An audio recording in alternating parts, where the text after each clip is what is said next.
Good morning, dear students. Today we are going to discuss about general entries, right? These questions are here. We are showing two questions. 9A. Explain the advantages and the limitations of financial accounting. And B. From the following transactions of Mrs. Pradeep, write up the journal entries in proper form and post them into the ledgers, right? ఇక్కడ ఇది previous questions అండి. Previous exam లో మనకు అంటే first unit నుండి theory plus problematic రావడానికి మనకు chances ఉంది కాబట్టి థియరీలో advantages and limitations, right? Financial accounting యొక్క అడ్వాంటేజెస్ ఏంటి, లిమిటేషన్స్ ఏంటి అని అడుగుతుంటే అది మనం థియరీ క్వశ్చన్ అది మనం ప్రిపరేషన్ చేసుకోవాలా, రైట్? నెక్స్ట్ క్వశ్చన్ చూడండి. These are the transactions in the books of Pradeep. Okay, Pradeep books లో ఉన్నటువంటి ట్రాన్సాక్షన్స్ ఇవి. మనం ఏం చేయాలి? వీటిని write up the journal in proper form and post them into the ledger accounts అని చెప్పాడు. అంటే జర్నల్ ఎంట్రీస్ రాయాలి.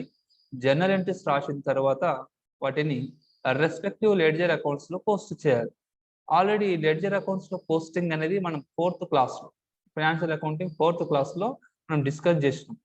లెడ్జర్ అకౌంట్స్ ఎలా ప్రిపేర్ చేయాలంటే ఆల్రెడీ మనం జర్నల్ ఎంట్రీస్ ప్రిపేర్ చేసినామంటే వాటికి తీసుకెళ్లి లెడ్జర్ అకౌంట్స్ అంటే రెస్పెక్టివ్ లెడ్జర్ అకౌంట్స్ ఓపెన్ చేసి వాటిలో పోస్ట్ చేయాలి. ఇప్పుడు మనం లెడ్జర్ అకౌంట్స్ ఏం చేయొద్దు, ఓన్లీ జర్నల్ ఎంట్రీస్ మాత్రమే ప్రిపేర్ చేద్దాము. ఆ లెడ్జర్ అకౌంట్స్ ఎలా పోస్ట్ చేయాలి అనేది 4th క్లాస్ చూసుకుంటే, అంటే FA 4th క్లాస్ చూసుకుంటే మనకు క్లారిటీ వచ్చేస్తుంది, రైట్? టుడే మనం ఏం చేద్దాం అంటే ఓన్లీ జర్నల్ ఎంట్రీస్ చేద్దాం. నాకు ఆల్రెడీ ప్రొఫార్మా తెలుసు. జర్నల్ ఎంట్రీస్ రాసేటప్పుడు date, particulars, ledger folio, debit amount and credit amount. ఓకేనా? డేట్ ఇస్తాం. ఇక్కడ చూడండి, 2017 January 1st Pradeep started business with cash 1 lakh rupees అని చెప్పాడు. ఓకేనా? Pradeep started business with 1 lakh rupees. మళ్ళీ ఈ ప్రొఫార్మకు పైన హెడ్ పెట్టాలి కదా, టైటిల్ ఏం పెడతామంటే journal entries in the books of Pradeep. ఓకేనా? Journal entries in the books of Pradeep. Okay, in the books of Pradeep అని పెట్టేస్తాం.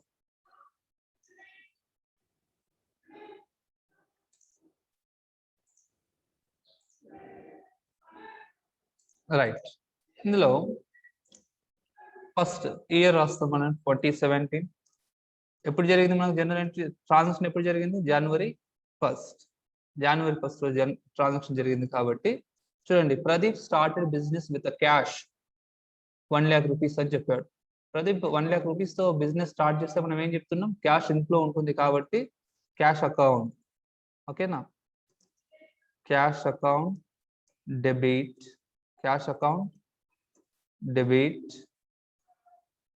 To Pradeep capital account. ఎందుకంటే క్యాపిటల్ తను చేస్తుండు. ఓకేనా? To Pradeep capital account, to Pradeep capital account. ఇక్కడ డెబిట్ సైడ్ క్యాష్ దగ్గర ఎంత తీసుకొచ్చింది మన ప్రదీప్? 1 lakh rupees తెచ్చింది కాబట్టి 1 lakh rupees. అట్లనే credit 1 lakh rupees. Okay, next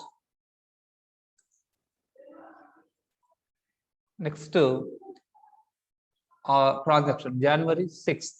transaction January 6th రోజు జరిగింది. January 6th రోజు మనకేం జరిగింది? Borrowed from Sunil 1000 rupees. Borrowed from Sunil.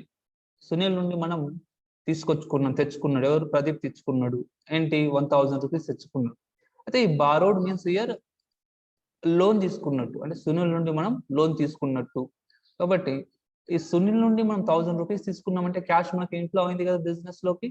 అంటే మనం 1000 rupees క్యాష్ వచ్చింది, లిక్విడ్ క్యాష్ వచ్చింది. ఆ క్యాష్ తో పాటు సునీల్ మనకి ఏమై ఉన్నాడు? క్రెడిటర్ అయి ఉన్నాడు. అంటే సునీల్ నుండి మనం లోన్ తీసుకున్నాం కాబట్టి ఆ సునీల్ మనకి ఏమవుతాడు? క్రెడిటర్ అవుతాడు. అంటే మనకు అప్పిచ్చిన వ్యక్తి అవుతున్నాడు, అంటే ఆయన రుణదాత అవుతాడు, రైట్? సో ఇక్కడ ఏం రాయాలి జర్నల్ ఎంట్రీకి? ఇక్కడ ఈ ట్రాన్సాక్షన్ కు cash account debtor, cash account debtor to Sunil loan account అని రాయాలి, రైట్? సునీల్ అకౌంట్ అని కూడా రాస్తారు, చాలా రాసుకోవచ్చు, అట్లా కూడా రాసుకోవచ్చు, no problem. Cash account debtor to Sunil account రాసుకోవచ్చు. బట్ ఒక క్లారిటీ ఉండాలంటే మనం ఏం చేయాలంటే cash account debtor to Sunil loan account రాస్తే చాలా బెటర్ ఉంటుంది, right? Sunil loan account, Sunil loan account ఎంత తెచ్చినాం మనం? సునీల్ నుండి 1000 రూపీస్ తెచ్చినాం, ఓకేనా? సో 1000 రూపీస్ డెబిట్ సైడ్ రాయాలి, అట్లనే 1000 రూపీస్ క్రెడిట్ సైడ్ రాయాలి. నెక్స్ట్ ట్రాన్సాక్షన్ జనవరి 7th రోజు జరిగింది, ఓకేనా? జనవరి 7th రోజు, జనవరి 7th, ఓకే. జనవరి 7th రోజు చూడండి మనకి ఏముంది? Goods purchased from Shiva 40,000 rupees. Goods purchased from Shiva 40,000 rupees. Shiva నుండి మనం వస్తువులను కొనుగోలు చేసాం. మరి శివ నుండి గూడ్స్ పర్చేజ్ చేసినప్పుడు ఇక శివ అని పేరు ఇవ్వకుండా ఉంటే, గూడ్స్ పర్చేస్డ్ 40,000 రూపీస్ అని మాత్రం చెప్పి ఉంటే మనం దాన్ని ఏమనుకోవాలి? క్యాష్ ట్రాన్సాక్షన్ అనుకోవాలి. But here in this transaction he mentioned name, that is Shiva, goods purchased from Shiva. So when we have a name in the transaction, a particular person name in the transaction is a credit transaction, right? Shiva name undi kabatti danni manam credit transaction ga treat cheyali. పేరు ఇవ్వకుండా ఉంటే అది cash transaction. So Shiva అని పేరు చెప్పాడు కాబట్టి credit transaction, అంటే మనం క్యాష్ పే చేయాలి. గూడ్స్ పర్చేజ్ చేసినాం కానీ క్యాష్ పే చేయాలి, అంటే ఫ్యూచర్ లో మనం క్యాష్ పే చేయాలి. క్యాష్ పే చేయాలి కాబట్టి మనం అప్పున్నాం కదా. ఎవరికి అప్పున్నాం? శివకి అప్పున్నాం. కాబట్టి శివ మనకు ఏమవుతాడు? రుణదాత అవుతాడు, అంటే ఈజ్ క్రెడిటర్. మనకు క్రెడిటర్ అవుతాడు, అంటే మనకు ఆయన సేల్ చేసింది 40,000 రూపీస్ క్రెడిట్ సేల్ చేసింది ఇక్కడ, ఓకేనా? మనం పర్చేజ్ చేసామంటే శివ సేల్ చేసినట్టే కాబట్టి శివ మనకి ఏమవుతాడు అంటే క్రెడిటర్ అవుతాడు. సో అదే క్యాష్ ట్రాన్సాక్షన్ అయితే మనం ఏం రాసేది? Purchase account debtor to cash account అని రాసేది. కానీ ఇక్కడ క్యాష్ కాదు, క్రెడిట్ ట్రాన్సాక్షన్ కాబట్టి purchase account debtor, purchase account debtor, purchase account debtor to Shiva account. ఎందుకు Shiva రాస్తున్నామంటే is creditor.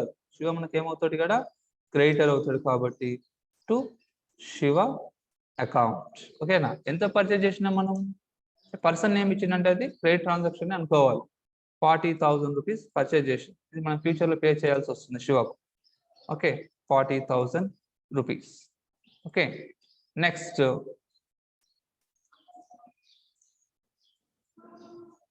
January 8th రోజు, ఇక్కడ రైట్ 7th అయిపోయింది, జనవరి 8th రోజు. జనవరి 8th ఏమన్నాడు? Goods sold to X 15,000 rupees. Goods sold to X 15,000 rupees. ఇక్కడ ఎవరు sold చేసి గూడ్స్ ని సోల్డ్ చేసిందంటే ప్రదీప్ సోల్డ్ చేసింది. ప్రదీప్ గూడ్స్ ని సేల్ చేసింది ఎవరికి? ఎక్స్. సో ఎక్స్ అనేది ఇక్కడ పర్సన్ నేమ్, అది రైట్? ఎక్స్ అనేది పర్సన్ నేమ్. పర్సన్ నేమ్ ఇచ్చాడంటే అది ఏమనుకోవాలి? క్రెడిట్ ట్రాన్సాక్షన్ అనుకోవాలి. పర్సన్ నేమ్ ప్లస్ క్యాష్ ఇస్తే అది క్యాష్ ట్రాన్సాక్షన్. పర్సన్ నేమ్ ఇచ్చి క్యాష్ ఇవ్వకపోయి ఉంటే అది క్రెడిట్ ట్రాన్సాక్షన్. అసలు పర్సన్ నేమ్ ఇయ్యాలి అంటే అది క్యాష్ ట్రాన్సాక్షన్, ఓకేనా? సో ఇక్కడ goods sold to X, goods sold to X. మనం ఎక్స్ కు గూడ్స్ సోల్డ్ చేసినాం, గూడ్స్ సేల్ చేసినాం, రైట్? ఎక్స్ కు గూడ్స్ సేల్ చేస్తే మన క్యాష్ వస్తుందా? రాదు, ఎందుకంటే ఇక్కడ క్రెడిట్ ట్రాన్సాక్షన్ కాబట్టి. క్యాష్ రాకపోతే మనకి ఏమవుతుంది? ఎక్స్ మనకు ఫ్యూచర్ లో ఇవ్వాల్సి వస్తుంది, ఆయన మనకి ఇవ్వదు, అంటే ఆయన మనకు ఆస్తి ఫ్యూచర్ లో మనకి ఇవ్వాల్సి ఉంటుంది కాబట్టి మనం ఏం చేస్తాం? ఒక అసెట్ గా ట్రీట్ చేస్తాం. అసెట్ అంటే ఇక్కడ పర్సన్ ని డెటార్ గా ట్రీట్ చేస్తాం కాబట్టి ఇక్కడ ఏం రాయాలి అంటే X account debtor, X account debtor to sales account, to sales account, ఓకేనా? ఎంతమంది సేల్ చేసినాం ఎక్స్ కు? ఇక్కడ 15,000 రూపీస్ సేల్ చేసినాం, ఓకే? 15,000 రూపీస్, ఓకేనా? అది ఫ్యూచర్ లో మనకు రావాల్సి వస్తుంది. ఒకవేళ ట్రాన్సాక్షన్ లో ఫ్యూచర్ లో వచ్చినట్టుంటే మనం అది కూడా రాసుకుంటాం. నెక్స్ట్ జనవరి 8 తర్వాత జనవరి 9 ఏముంది చూడండి? జనవరి 9 పేడ్ రెంట్ బై చెక్ 2,000 రూపీస్, ఓకేనా? రెంట్ పే చేసాం, చెక్ ద్వారా రెంట్ పే చేసాం. రెంట్ పే చేసాం కాబట్టి రెంట్ అనేది ఎక్స్పెన్సెస్, రెంట్ అనేది ఎక్స్పెన్సెస్ కాబట్టి మనం నామినల్ అకౌంట్ ప్రకారం ఎక్స్పెన్సెస్ లాసెస్ ఏవైతే ఉంటాయో వాటిని డెబిట్ లో రాయాలి, ఇన్కమ్స్ గెయిన్స్ ఏవైతే ఉంటాయో వాటిని క్రెడిట్ లో రాయాలి. సో రెంట్ అనేది ఒక ఎక్స్పెన్స్ కాబట్టి సో రెంట్ అకౌంట్ డెబిట్ లో రాస్తాం. మనం క్యాష్ ఇవ్వలే, ఏమి ఇస్తున్నాం, చెక్ ఇస్తున్నాం, అంటే బ్యాంకు ద్వారా పేమెంట్ చేస్తుంది కాబట్టి టు బ్యాంక్ అకౌంట్ అని రాయాలి. సో January 9 చూడండి, January 9th రోజు రెంట్ కాబట్టి rent account debtor to cash ఇస్తే టు క్యాష్ అని రాసు. మనం క్యాష్ ఇవ్వలే, ఏమి ఇచ్చినాం, మనం చెక్ ఇచ్చినాం కాబట్టి to bank account, rent account debtor to bank account. ఎంత పే చేసాం మనం, రెంట్ 2000 రూపీస్ పే చేసాం, 2000 రూపీస్ పే చేసాం. ఓకే, ఇక్కడ కొన్ని సందర్భాల్లో రెంట్ పేడ్ టు ఎక్స్ అన్నాడు అనుకో, అది క్రెడిట్ అనుకోకూడదు, ఎందుకంటే రెంట్ పే చేసాం కాబట్టి rent account dated to cash అని రాసేసేయండి ఒకవేళ నేమ్ ఇస్తే. ఓకేనా, రైట్. January 9th తర్వాత నెక్స్ట్ ట్రాన్సాక్షన్ ఎప్పుడు ఉంది, January 10th రోజు మనకు ట్రాన్సాక్షన్ ఉంది. చూడండి, January 10th రోజు మనకి ఏముంది transaction, goods destroyed by fire. Okay, goods destroyed by fire. ఈ ఫైర్ ద్వారా గూడ్స్ డిస్ట్రాయిడ్ అయితే అంటే అనుకోకుండా బిజినెస్ ఫామ్ లో ఫైర్ యాక్సిడెంట్ అయింది. ఫైర్ యాక్సిడెంట్ అయి ఉన్నటువంటి వస్తువుల్లో కొంతవరకు అంటే 3000 రూపీస్ వాల్యూడ్ గూడ్స్ మన నాశనమైనవి, డిస్ట్రాయిడ్ అయింది. ఓకేనా, అలా డిస్ట్రాయిడ్ అయినటువంటి గూడ్స్ మనకి ఏమవుతుంది బిజినెస్ తో అంటే లాస్ అవుతుంది అది. ఓకేనా, 3000 రూపీస్ వాల్యూ చూసుకో, 10,000 వాల్యూ గూడ్స్ మనం మన బిజినెస్ ఫామ్ లో పెట్టుకున్నాం, షార్ట్ సర్క్యూట్ ద్వారా మంటలు వచ్చినాయి, అందులో కొన్ని వస్తువులు కాలిపోయినాయి, ఆ వస్తువుల యొక్క వాల్యూ ఎంత అంటే 3000 రూపీస్. మరి ఇలా డిస్ట్రాయ్ అయినటువంటి వాల్యూ ఏదైతే ఉందో అది మనకి ఏమవుతుంది బిజినెస్ ఎంటిటీకి అంటే లాస్ అవుతుంది. That is not an income, మనం లాస్ అవుతున్నాం అక్కడ, సో లాస్ అవుతుంది. ఈ లాసెస్ మనం ఏం రాయాలి, లాసెస్ కానీ ఎక్స్పెన్సెస్ కానీ ఏమైనా ఉంటే నామినల్ అకౌంట్ ప్రకారం డెబిట్ లో రాయాలి. సో ఇయర్ గూడ్స్ మనకు ఫైర్ యాక్సిడెంట్ అయింది కాబట్టి loss by fire account debtor to purchase account అని రాయాలి. ఇది కొత్త ట్రాన్సాక్షన్, ఇప్పటివరకు మనం డిస్కస్ చేసిన దాంట్లో కొత్త వచ్చినటువంటి ట్రాన్సాక్షన్ ఇదే. ఓకేనా, బాగా కాన్సన్ట్రేట్ చేయాలి. Okay, goods destroyed by fire అన్నప్పుడు మనకి ఏమవుతుంది, గూడ్స్ లాస్ అవుతాయి. ఓకేనా, లాస్ బై డిస్ట్రాయిడ్, ఓకేనా, loss by destroyed account debtor to purchase account.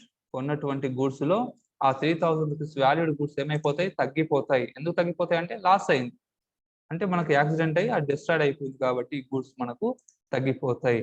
ఆ తగ్గిపోయింది, ఆ డిస్ట్రాయిడ్ అయినటువంటి గూడ్స్ మనకు లాస్ కాబట్టి లాస్ మనం ఏం రాయాలి, ఎక్కడ రాయాలా, డెబిట్ లో రాయాలి. ఓకేనా, అందుకే లాస్ అనేది మనం డెబిట్ లో రాస్తున్నాం, పర్చేజ్ లోకి వెళ్ళి అది తగ్గిస్తున్నాం. యాక్చువల్లీ పర్చేజ్ డెబిట్ లో ఉంటుంది, మనం క్రెడిట్ లో రాస్తున్నాం, అంటే పర్చేజ్ లో ఉన్నటువంటి గూడ్స్ కొంత వరకు మనం తగ్గించినాం, ఈ 3000 రూపీస్ వాల్యూ వరకు మనం తగ్గించినాం. ఓకేనా, నెక్స్ట్ జనవరి ఎప్పుడు ఉంది చూడండి, January 12th రోజు ఉంది.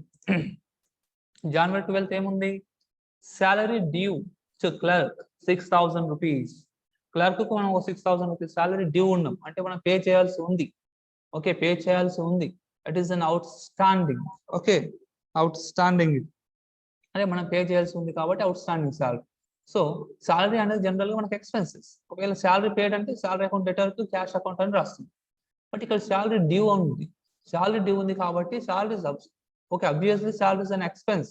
ఓకే, కాబట్టి దాన్ని మనం డెబిట్ లో రాస్తాం, salary account debit to cash or bank నుండి రాయాలి యాక్చువల్ గా.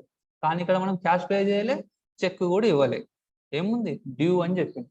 డ్యూ అంటే out standing is an liability కాబట్టి దాన్ని మనం క్రెడిట్ లో రాయాలి. సో దీనికి ఏం రాయాలి అంటే salary account debit to out standing salaries account. Okay, out standing salaries. Okay, ఇది మీకు అవుట్ స్టాండింగ్ సాలరీస్ ఎలా ఇది ఎట్లా వచ్చిందంటే మీరు ఫైనల్ అకౌంట్స్ ఒకవేళ పర్ఫెక్ట్ ఉంటే ఫైనల్ అకౌంట్స్ మీరు చూసుకుంటే అక్కడ అవుట్ స్టాండింగ్ సాలరీస్ అది ఉంటుంది. అవుట్ స్టాండింగ్ ఎక్స్పెన్సెస్ ఏవైతే ఉంటే మనం లయబిలిటీస్ లో యాడ్ చేస్తాం, లయబిలిటీస్ అయితే చూపిస్తాం అవుట్ స్టాండింగ్స్, రైట్.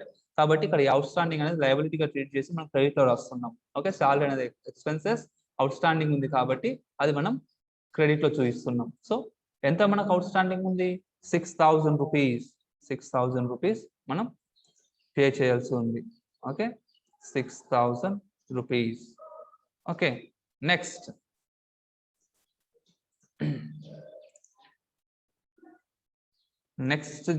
ట్రాన్సాక్షన్ మనకి ఎప్పుడు ఉంది ఒకసారి చూడండి. నెక్స్ట్ ట్రాన్సాక్షన్ January 12 తర్వాత January 17th రోజు, January 17th. Okay, January 17th మనకి ఏముంది? Received cheque from Sumit. Received cheque from Sumit. Sumit నుండి మనకు చెక్ వచ్చింది. చెక్ వచ్చిందంటే మన క్యాష్ వచ్చిందంటే. So bank account debtor, bank account debtor to Sumit account అని రాయాలి. ఓకేనా, bank account debtor to Sumit account. ఒకవేళ ఇక్కడ ఆన్ అకౌంట్ అని అనుకో, received cheque from Sumit on account అని చెప్తే బ్యాంక్ అకౌంట్ డేటార్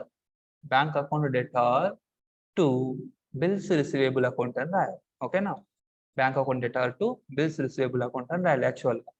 బట్ ఇక్కడ సుమిత్ అని నేమ్ ఇచ్చాడు, ఆన్ అకౌంట్ అని మెన్షన్ చేయలేదు కాబట్టి bank account debtor to Sumit account అని రాసిన మనకు కరెక్టే.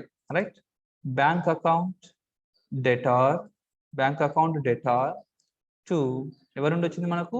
టు సుమిత్, కాబట్టి టు సుమిత్ అకౌంట్. ఓకేనా, లేకపోతే బిల్స్ రిసీవేబుల్ అకౌంట్ అని కూడా మనం రాయొచ్చు. Okay, bills receivable to bills receivable account రాసిన కూడా వస్తుంది. రైట్, సో ఎంత వచ్చింది మనకు సుమిత్ నుండి?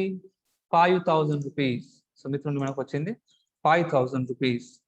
5,000 అండ్ 5,000. Okay, right. నెక్స్ట్ మనకు January 17 తర్వాత January 19th. Okay, January 19th రోజు మనకు చూడండి, drew cash from bank for office use. Okay, office use కోసం బ్యాంక్ నుండి మనం క్యాష్ ని విత్డ్రా చేసాం. కాబట్టి ఆఫీస్ యూజ్, పర్సనల్ కాదు. పర్సనల్ అంటే డ్రాయింగ్స్ అని రాయాలి. ఇక్కడ ఆఫీస్ యూజ్ అని చెప్పాడు కాబట్టి మనం ఏం రాస్తాం? క్యాష్ డ్రా చేసాం కాబట్టి క్యాష్ వస్తుంది కదా. So cash account debtor to bank account అని రాయాలి. ఓకేనా, cash account debtor to bank account. Office use అన్నాడు కాబట్టి ఆఫీస్ యూజ్ అంటే క్యాష్ వచ్చింది, cash account debtor to bank account. Personal అంటేనే మనం డ్రాయింగ్స్ అని మెన్షన్ చేయాలి. ఇప్పుడు నెక్స్ట్ అది ఉంది, దాని గురించి మనం చెప్తే తెలుస్తుంది. రైట్, 1,000 రూపీస్ చేసింది. 1,000 రూపీస్ మనం డ్రా చేసాం. రైట్, నెక్స్ట్ ట్రాన్సాక్షన్ January 19 తర్వాత ఏముంది? January 20th ఉంది ట్రాన్సాక్షన్. ఓకే, January 20th రోజు ఇది బాగా లిజన్ చేయండి. Drew cash from bank for personal use అని చెప్పిండు. కాబట్టి అది డ్రాయింగ్స్. ఓకేనా, సేమ్ ట్రాన్సాక్షన్ చూడండి, ఆఫీస్ యూజ్ అని ఉంది కాబట్టి మనం cash account debtor to bank అని రాసాం. కానీ సేమ్ పర్సనల్ అన్నది కాబట్టి ఇక్కడ ఏం రాయాలంటే పర్సనల్. ఏం డ్రా చేసిండు? Cash from bank. ఓకేనా, so drawings account debtor to bank account. Cash withdraw for personal use అంటే drawings account debtor to cash అని రాయాలి. Cash withdraw for personal use from bank అంటే drawings account debtor to bank account అని రాయాలి. ఓకేనా, office use అంటే cash account debtor to bank account. ఓకేనా, ఇది ఇంపార్టెంట్. ఎంత మనకు? 2,000 రూపీస్ డ్రా చేసాం. 2,000 రూపీస్. Okay, 2,000 and 2,000 rupees.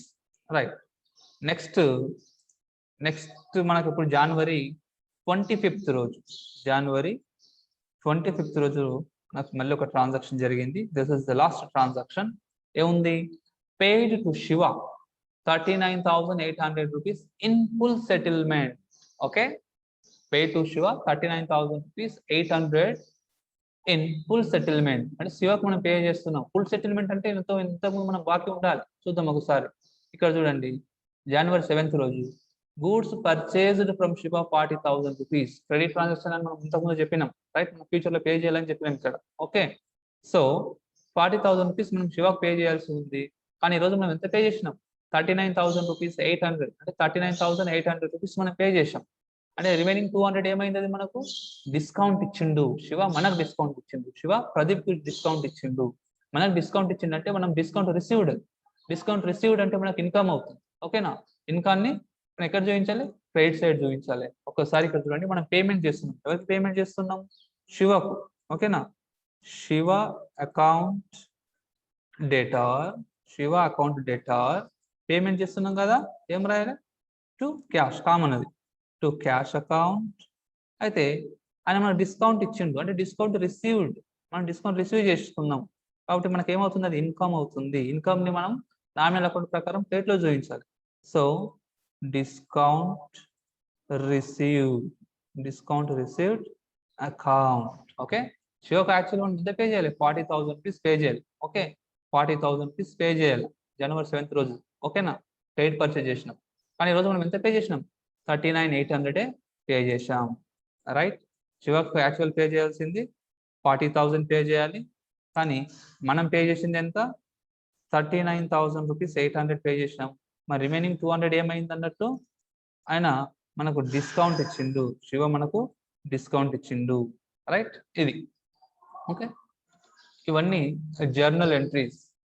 ఈ పైన ఉన్నటువంటి ఈ ట్రాన్సాక్షన్స్ కు ఇవి జర్నల్ ఎంట్రీస్. కాబట్టి మనం ఈ జర్నల్ ఎంట్రీస్ అంటే ఏం చేయాలి? నెక్స్ట్ లెడ్జర్స్ ప్రిపేర్ చేయాలి, లెడ్జర్ అకౌంట్స్ ప్రిపేర్ చేయాలి. ఈ క్వశ్చన్ ప్రకారం లెడ్జర్ అకౌంట్స్ ప్రిపేర్ చేయాలంటే మన 4th క్లాస్ మీరు ఒకవేళ లిజన్ చేస్తే మీకు సింపుల్ గా అర్థమైపోతుంది. ఓకేనా? ఇక్కడ మీరు కాన్సన్ట్రేషన్ చేయవలసింది ఇక్కడ January 7th రోజుది, అంటే డిస్ట్రాయిడ్ అయింది, కొత్తగా వచ్చింది. ఇక్కడ January 12th అవుట్ స్టాండింగ్ ఉంది, కొత్తగా వచ్చింది. తర్వాత ఇక్కడ డ్రాయింగ్స్ పైన, ఓకేనా, for office use, for personal use. ఓకేనా? ఇక్కడ discount received, particular discount received అని వాళ్ళు మనకు మెన్షన్ చేయడు. ఇన్ ఫుల్ సెటిల్మెంట్ అన్నాడు అంటే చూసుకోవాలి మనం ఎంత పే చేయాల్సి ఉండే, ఎంత పే చేసినాం, లేకపోతే మనకు ఎంత రావాల్సి ఉండే, ఎంత వచ్చింది. దాని ప్రకారం మనకు అమౌంట్ వస్తే మనం డిస్కౌంట్ ఇస్తాం, అంటే డిస్కౌంట్ మనం అలో చేస్తాం, మనకు ఎక్స్పెన్స్ అవుతుంది. ఓకేనా? మనం అమౌంట్ వేరే వాళ్ళకి ఇస్తే వాళ్ళు మనకు డిస్కౌంట్ ఇస్తారు, అది మనకు డిస్కౌంట్ రిసీవ్డ్ అవుతుంది, ఇన్కమ్ అవుతుంది, right? This is all about journal entries, right? ఇది ప్రీవియస్ క్వశ్చన్. ఇలాంటి క్వశ్చన్స్ మనకు ఎగ్జామ్ లో రావడానికి అవకాశం అనేది ఉంటుంది, రైట్? బాయ్.